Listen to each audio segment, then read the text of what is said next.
اللہ الرحمن الرحیم۔ آج چھٹا لیکچر ہے۔ چھٹے لیکچر کے اندر ہم نے فعل کے بارے میں پڑھنا ہے۔ فعل کی نشانیاں تو آپ نے پڑھ لی تھیں، اب مزید جب آپ فعل کے بارے میں پڑھیں گے تو آپ کو مزید فعل کا پتہ چلتا چلا جائے گا، فعل کا علم ہوتا چلا جائے گا۔ تو فعل کی جو ہے نا وہ تین قسمیں ہیں، ماضی، مضارع اور امر۔ تو ماضی کے بارے میں آج ہم پڑھیں گے، مضارع کے بارے میں ہم اگلے ویڈیو میں پڑھیں گے، اور امر کے بارے میں ہم بعد میں پڑھیں گے، ٹھیک ہے۔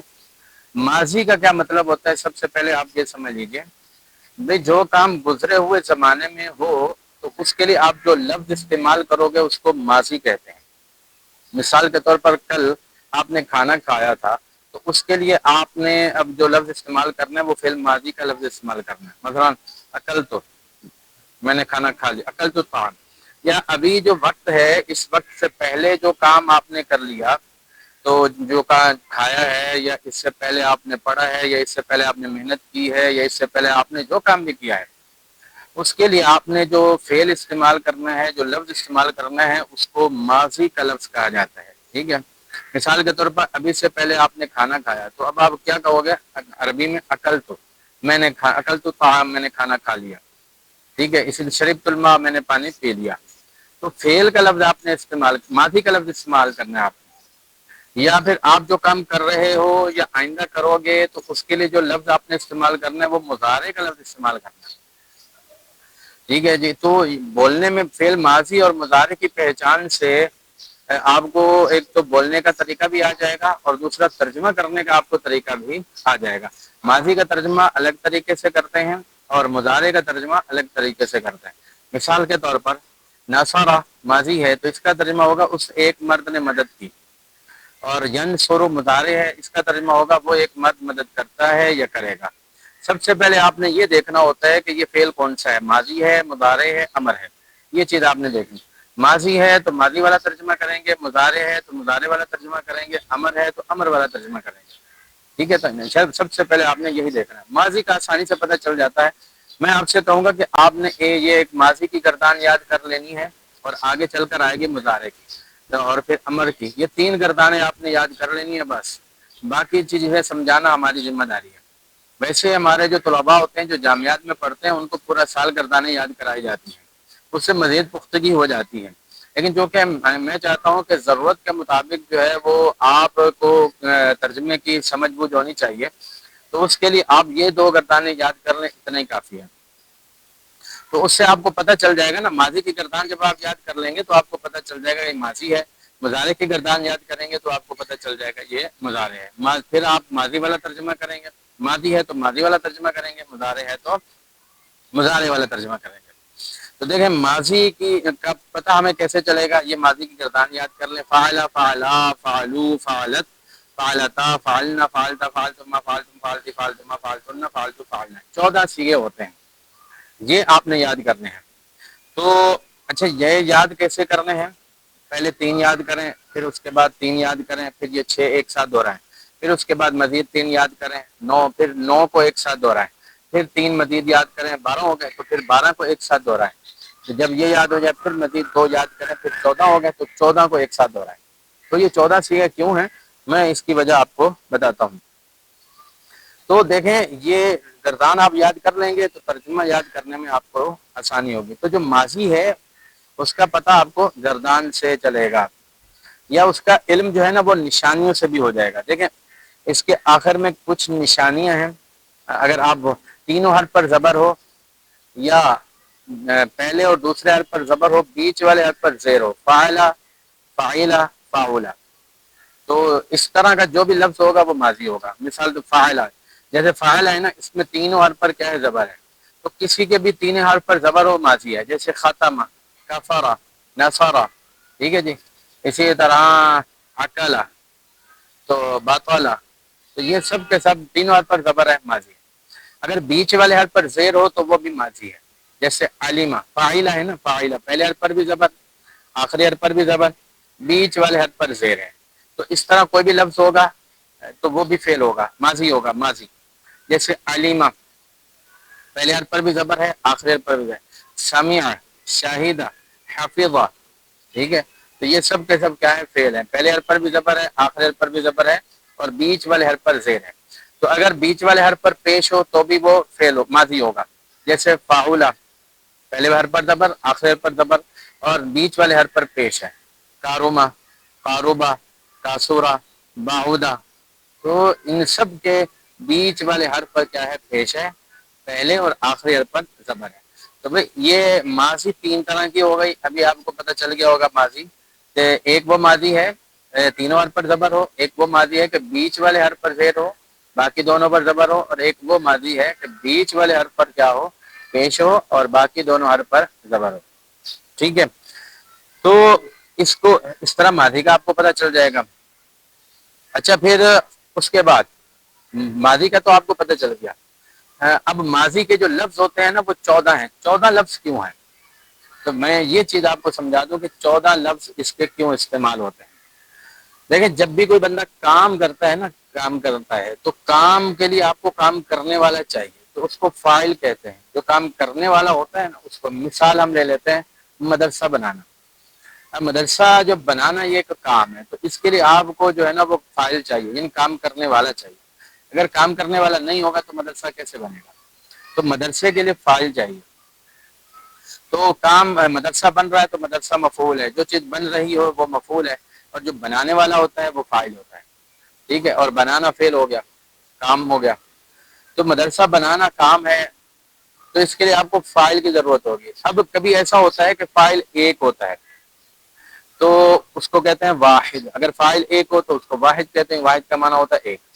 اور کبھی ایسا ہوتا ہے کہ وہ جو بنانے والا ہے وہ مرد ہوتا ہے تو اس کو مذکر کہتے ہیں، واحد مذکر۔ واحد مذکر کا معنی ہوگا کہ بنانے والا ایک ہے، مذکر مرد ہے۔ اچھا، کبھی ایسا ہوتا ہے کہ وہ بنانے والا آپ کے سامنے موجود نہیں ہے بلکہ وہ دوسری جگہ پر بنا رہا ہے، یعنی آپ یہاں پر ہیں کراچی میں، وہ لاہور میں بنا رہا ہے، وہ حیدرآباد میں بنا رہا ہے، وہ ملتان میں بنا رہا ہے، وہ دوسرے ملک میں بنا رہا ہے مدرسہ، اس کو کہتے ہیں غائب۔ اگر وہ آپ کے سامنے بنا رہا ہے تو حاضر، اور اگر وہ آپ کے غیر موجودگی میں بنا رہا ہے تو کسی اور جگہ بنا رہا ہے تو اس کو کہتے ہیں غائب۔ اب جو ہے نا وہ کیا ہو گیا؟ اگر کام کرنے والا ایک ہو اور وہ مرد ہو اور وہ آپ کے سامنے نہ بنا رہا ہو تو اس کو کہتے ہیں واحد مذکر غائب۔ واحد مذکر غائب کا مطلب تو آپ کو سمجھ آ گیا نا۔ اس کے لیے جو ہے وہ الگ لفظ استعمال ہوتا ہے، یعنی بنانے والا ایک ہو، مرد ہو، اور وہ آپ کے غیر موجودگی میں ہو تو اس کے لیے فاعلہ کا لفظ استعمال ہوتا ہے۔ میں آپ کو اس کا لفظ جعل المدرسہ، جعل کا لفظ استعمال ہوتا ہے۔ جعل مانا ہوتا ہے نا بنانا، فاعل مانا اس نے کیا اور اسے ایک مرد نے کیا، اور جعل مانا اسے ایک مرد نے بنایا، تو جعل مدرسۃ، اس نے مدرسہ بنایا۔ تو یہ جعل کہاں لفظ استعمال کریں گے؟ تینوں حرف پر زبر آپ ڈالیں گے تو کہاں؟ جہاں پر بنانے والا ایک ہوگا اور وہ مذکر مرد ہوگا اور وہ آپ کی غیر موجودگی میں بنائے گا، آپ کے سامنے نہیں بنا رہا، تو اس کو وہاں پر جعل کا لفظ استعمال کریں گے۔ اب اگر دو ہوں گے، بنانے والے دو بھی ہو سکتے ہیں نا مدرسہ بنانے والے، تو اس کو کہتے ہیں تثنیہ، اور وہ دو مرد بھی ہو سکتے ہیں تو مذکر ہو گیا، اور وہ آپ کی سامنے نہیں بنا رہے تو غائب۔ تو یہ ہو گیا، دوسری صورت ہو گئی تثنیہ مذکر غائب۔ اب تثنیہ مذکر غائب کا مطلب کیا ہوتا ہے؟ دو مرد آپ کے سامنے نہیں بنا رہے، اس کے لیے ہم دوسرا لفظ استعمال کریں گے۔ کیا لفظ استعمال کریں گے؟ الف لگا دیں گے، جعلا، ہم یہ لفظ استعمال کریں گے، جعلا مدرسۃ، ان دو مردوں نے مدرسہ بنایا۔ پہلے تھا جعل مدرسۃ، اس ایک مرد نے مدرسہ بنایا، اب ہے جعلا مدرسۃ، ان دو مردوں نے مدرسہ بنایا۔ اب اگر بنانے والے تین ہوں گے، 3 یا 4 5 8 10 15 20 جتنے بھی ہوں گے، اور وہ مرد ہوں گے اور وہ آپ کے سامنے نہیں بنا رہے تو اس کو کہتے ہیں جمع مذکر غائب۔ جمع کا معنی ہوتا ہے 3 4 5 10، دو سے زیادہ، اور مذکر مطلب مرد، اور غائب مطلب آپ کے سامنے نہیں بنا رہے، تو اس کے لیے آپ الگ لفظ استعمال کرو گے۔ یعنی فاعل اگر جو ہے وہ 3 ہو 4 8 10 ہو اور وہ مرد ہوں اور وہ آپ کے سامنے نہ بنا رہے ہوں تو اس کے لیے آپ لفظ کون سا استعمال کرو گے؟ جعلوا، یہ لفظ آپ نے استعمال کرنا ہے۔ ٹھیک ہے، اب آگے ہے اگر بنانے والا، جیسے یہ مرد تھے نا ایسے ہی بنانے والی عورتیں بھی ہو سکتی ہیں۔ اب عورتوں کے لیے آ جاتے ہیں، بنانے والی اگر عورت ہے وہ ایک ہے، عورت ہے ایک ہے اور وہ آپ کے سامنے نہیں بنا رہی، ایک ہے تو واحد ہے، اگر عورت ہے تو مؤنث، اور اگر وہ آپ کے سامنے نہیں بنا رہی تو اس کو کہتے ہیں غائب، واحد مؤنث غائب۔ تو اگر بنانے والی ایک عورت ہے وہ آپ کے سامنے نہیں بنا رہی تو واحد مؤنث غائب ہے، اس کے لیے الگ لفظ استعمال ہوگا، جعلت مدرستن، اس عورت نے، اس ایک عورت نے مدرسہ بنایا، ٹھیک ہے۔ اگر دو عورتیں ہیں آپ کے سامنے نہیں بنا رہی تو تسنیہ مؤنث غائب، جعلتا، ان دو عورتوں نے مدرسہ بنایا۔ اگر زیادہ ہیں اور وہ آپ کے سامنے نہیں بنا رہی تو جعلنا، ان سب عورتوں نے مدرسہ بنایا، جعلنا مدرستن، ان سب عورتوں نے مدرسہ بنایا۔ تو دیکھیں کتنا آسان ہے، پہلے جو تین لفظ تھے وہ مردوں کے لیے تھے، پھر بعد والے جو تین لفظ تھے وہ عورتوں کے لیے۔ اب آگے یہ اور یہ جو چھ لفظ ہیں نا یہ غائب کے ہیں، چھ سیگے غائب کے ہیں۔ غائب کا مطلب ہوتا ہے وہ آپ کے سامنے نہیں بنا رہے۔ اب اگر آپ کے سامنے بنا رہے ہیں، اب اس کی بھی چھ صورتیں ہیں، تو ایک مرد ہوگا جو آپ کے سامنے بنا رہا ہے، اس کو کہتے ہیں واحد مذکر حاضر، تو اس کے لیے آپ لفظ کون سا استعمال کرو گے؟ جعلتا، تو ایک مرد نے، جعلتا مدرستن، تو ایک مرد نے مدرسہ بنایا۔ اور اگر دو مرد ہوں گے آپ کے سامنے بنا رہے ہیں تو آپ جو ہے نا اس کو کہتے ہیں تسنیہ مذکر حاضر، اس کے لیے کون سا لفظ استعمال کرو گے؟ جعلتما مدرستن، مدرسہ تو ویسے ہی آئے گا، بس جعلا والا لفظ چینج ہوگا، جعلتما مدرستن، تم دو مردوں نے مدرسہ بنایا۔ اگر زیادہ ہوں گے مرد اور آپ کے سامنے بنا رہے ہیں تو آپ کیا کہو گے؟ جعلتم مدرستن، تم سب مردوں نے مدرسہ بنایا۔ یہ تین تو ہو گئے مردوں کے لیے، اب عورتوں کے لیے تین لفظ ہیں۔ اگر ایک عورت ہے اور آپ کے سامنے مدرسہ بنا رہی ہے تو کیا کہو گے؟ جعلتی مدرستن، تو ایک عورت نے مدرسہ بنایا۔ دو عورتیں ہیں آپ کے سامنے مدرسہ بنا رہی ہیں تو اس کو کہتے ہیں تسنیہ مؤنث حاضر۔ ترجمہ اس کے لیے کون سا لفظ استعمال ہوگا؟ جعلتما مدرستن، تم دو عورتوں نے مدرسہ بنا۔ اگر زیادہ عورتیں ہیں اور وہ آپ کے سامنے بنا رہی ہیں تو اس کے لیے جمع مؤنث حاضر کا صیغہ لفظ استعمال ہوگا، جعلتن مدرستن، تم سب عورتوں نے مدرسہ بنایا۔ تو بھائی یہ تو ہو گیا چھ صورتیں، چھ سیغے، اس کو سیغے بولتے ہیں۔ چھ سیغے جو ہیں فعل کی شکلیں ہوتی ہیں نا، ماضی کی 14 شکلیں، شکلوں کو سیغہ بولتے ہیں۔ تو شکلوں کے نام ہیں، ٹھیک ہے۔ جیسے آپ یوں سمجھ لیجئے سونا ایک ہی ہوتا ہے لیکن جب اس کی شکل چینج ہو جاتی ہے نا تو نام بھی اس کا چینج ہو جاتا ہے۔ مطلب سونے کو اگر آپ جو ہے نا اس کی شکل چینج کر کے کانوں میں ڈالنے والی شکل بنا دو تو اس کو بالیاں کہیں گے، اور اگر آپ جو ہے نا اس کو گلے میں پہننے والی شکل دے دو تو اس کو ہار کہیں گے، اور اگر آپ جو ہے وہ اس کو ماتھے والا شکل دے دو تو اس کو جھومر کہیں گے۔ تو مطلب جو اس کو آپ شکل دے دو گے نا، شکل اس کی تبدیل کر دو گے تو اس کا نام بھی چینج ہو جائے گا۔ تو ایسے ہی جو فعل ماضی ہے جب اس کی جو شکل ہے وہ چینج ہو جائے گی تو اس کا نام، شکلوں کا نام بھی چینج ہو جائے گا، ٹھیک ہے۔ شکلوں کو سیغہ کہتے ہیں۔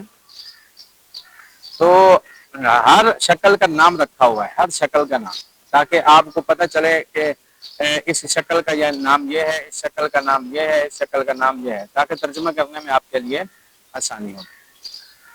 تو چھ جو سیغے ہیں وہ غائب کے ہیں اور چھ سیغے حاضر کے ہیں، باقی دو سیغے بچتے ہیں، وہ دو متکلم کے۔ اچھا پہلے تو یہ صورتحال تھی نا کہ بنانے والا آپ کے سامنے موجود نہیں تھا، چھ سیغے اس کے تھے، پھر جو ہے نا وہ چھ سیغے اس کے تھے جو بنانے والا آپ کے سامنے تھا، موجود تھا، دوسرا تھا۔ دو سیغے اس کے لیے ہیں کہ بنانے والا خود بات کرنے والا ہے،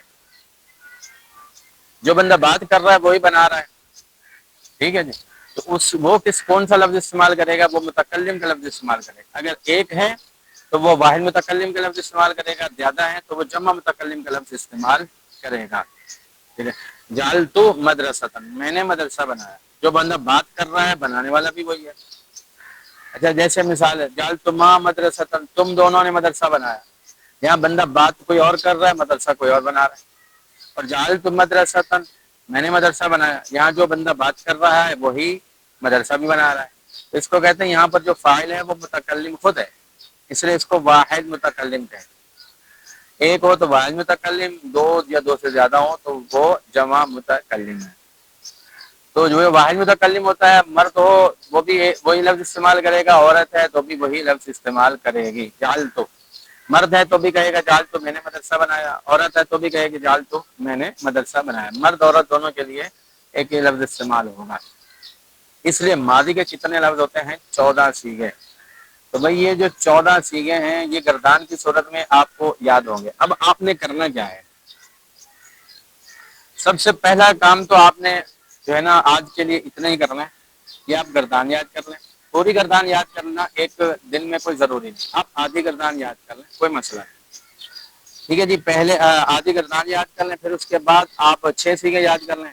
اس کے پھر آپ نے یہ سیگا بھی یاد کرنا ہے, واحد مذکر غائب, تثنیہ مذکر غائب, جمع مذکر غائب, واحد مؤنث غائب, تثنیہ مؤنث غائب, جمع مؤنث غائب. ٹھیک ہے, پھر اس کی نشانی بھی یاد کر لیں نا, نشانی. تو بھائی جو فاعلہ ہوتا ہے, پہلا جو سیگا ہوتا ہے اس میں 3 وار پر زبر ہے. جو دوسرا سیگا ہے آخر میں الف ہوتا ہے نشانی میں, اور جو الف سے پہلے زبر. اور جو تیسرا سیگا ہے اس میں آخر میں واو ہوتی ہے, واو سے پہلے پیش. چوتھے سیگے میں آخر میں تا ساکنہ ہوتی ہے. پانچویں سیگے میں آخر میں تا الف تا ہوتا ہے. ٹھیک ہے, اور چھٹے سیگے میں آخر میں نون ہے, اور نون سے پہلے حرف ساکن ہوتا ہے. ٹھیک ہے, یہ آپ نے 6 لفظ یاد کر لیں, کوئی مسئلہ. پھر اس کے بعد آپ نے کیا کرنا ہے, ان 6 کا ترجمہ یاد کرنا ہے. ٹھیک ہے, تو یہ ابھی آپ نے آج کے دن 6 ہی یاد کرنا ہے, کافی. 6 لفظ آپ نے یاد کر لیے, اگلے دن پھر آپ نے 6 لفظ یاد کرنا ہے, اس کے اگلے دن پھر آپ نے 2 لفظ یاد کرنے. اس طرح پھر ایک دن میں آپ نے مکمل سنا دینا. جب یہ آپ مکمل سنا دیں گے, پھر اس کے بعد آپ نے مشق کی طرف جانا ہے. ابھی آپ نے مشق کی طرف نہیں جانا. ٹھیک ہے, اگلے لیکچر میں آپ کو بتاؤں گا کہ آپ نے مشق کو کیسے حل کرنا ہے. کیونکہ ابھی آپ نے کیا کام کرنا ہے, یہی جو ماضی کی گردان ہے وہ آدھی آدھی کر کے آپ نے یاد کر کے سنانی ہے. اور پھر جو ہے نا وہ اگلی لیکچر کے اندر انشاءاللہ عز و جل مشق بتائیں گے. پھر اس کے بعد قرآن کی آیتیں آپ کے سامنے ہوں گی. ان آیتوں میں آپ نے پہچاننا ہے کہ یہ فعل ماضی ہے, ٹھیک ہے, یہ اسم ہے, یہ حرف ہے, یہ فعل ماضی ہے. یہ سب آپ جو پڑھ چکے ہیں آپ اس کا اطلاق کریں گے, امپلیمنٹ آپ اس کو کریں گے اور اجرا کریں گے, تاکہ وہ آپ ذہن میں محفوظ ہو, پکا ہوتا چلا جائے. کیونکہ بار بار اجرا سے ہی وہ پچھلی چیزیں آپ کے ذہن میں, بار بار سننے سے نہیں چیزیں ذہن میں رہتی. یہ ذہن میں رکھیں, مطلب آپ سے ہم بار بار وہ سبق سنیں نا, اس سے وہ چیزیں آپ کے ذہن میں نہیں رہیں گی. لیکن ہم بار بار اس کا اجرا کروائیں گے تو پھر وہ چیزیں آپ کے ذہن میں رہیں گی. مثلا اسم کی نشانی آپ نے پڑھ لی, اب بار بار ہم آپ سے نشانیاں سنیں تو وہ آپ کے پکا نہیں ہوتا. ہاں, اگر ہم بار بار آپ سے پوچھیں کہ اس میں اسم کی کون سی نشانی ہے, تو وہ چیز آپ کے ذہن میں پکی ہو جائے گی. تو پھر اگلے سبق کے اندر, لیکچر کے اندر ہم انشاءاللہ عز و جل جو ہے نا مشق آپ کو حل کروائیں گے, اور آپ کو بتائیں گے کس طرح قرآن کے اندر ماضی آ جائے آپ نے اس کا ترجمہ کیسے کرنا ہے. حرف کا ترجمہ بھی پیچھے سبق سمجھ گئے, اسم کا ترجمہ کیسے کرنا ہے, حرف کا اور فعل کا کیسے کرنا ہے. ایک فعل کا بھی ہم نے آپ کو بتایا ہے, فعل ماضی کا. مزید بھی آگے بہت سے افعال ہیں, تو اس ایک کا آپ کو ترجمہ آ گیا نا, اس سے بہت سے 10 اور کا آپ کو ترجمہ آ جائے. اس لیے اس کو آپ نے صحیح سے یاد کرنا. اسی طرح آگے مضارع کا ترجمہ آ گیا, اس سے آگے 20 فعلوں کا آپ کو خود بخود ترجمہ کرنا آ جائے. یہ 2-3 لفظ فعل ہوتے ہیں, ان کا صحیح ترجمہ یاد کر لیں, ماضی مضارع امر, تو ترجمہ کرنا آپ کے لیے آسان ہو جائے. اللہ تعالیٰ سے دعا ہے ہم سب کو دین کی خدمت کے لیے, دین کی سربلندی کے لیے علم نافع حاصل کرنے کی توفیق عطا فرمائے.